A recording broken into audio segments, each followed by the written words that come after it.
So hi! Welcome and welcome back to my YouTube channel, and for today's tutorial, ituturo ko sa inyo kung paano nga ba makita ang account QR code sa ating GCash account. But first, can you subscribe to my channel and don't forget to hit the subscribe button and the bell to notify you for my new updates. And if you want to learn more, just keep on watching and let's start.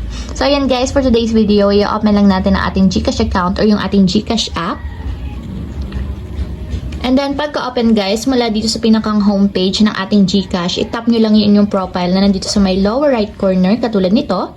And para mapunta sa pinakang profile ng ating GCash. So, hanapin nyo lang dito guys yung My QR Codes. So, tap nyo lang yung My QR Codes. And dito naman guys, ang pipiliin nyo para makapag-generate tayo ng sarili nating QR Code. Yun yung gagamitin natin if ever na may magsasend sa atin ng pera sa GCash. So, tap lang natin dito yung Receive Money via QR Code. And ayan guys, ito na yung pinakang QR code ng ating GCash. So, ang gagawin lang natin is i-share natin itong QR code sa ibang send ng pera through GCash. So, pwede naman natin siyang i-download itong pinakang QR code or pwede natin siyang mismong i-share. So, tap natin yung share.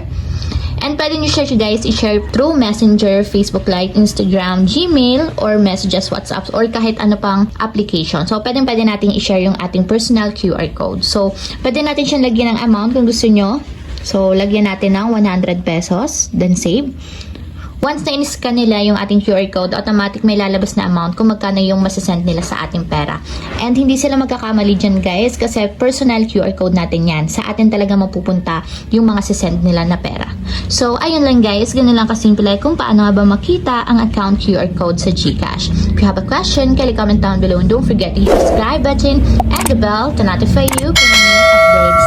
And thank you for watching!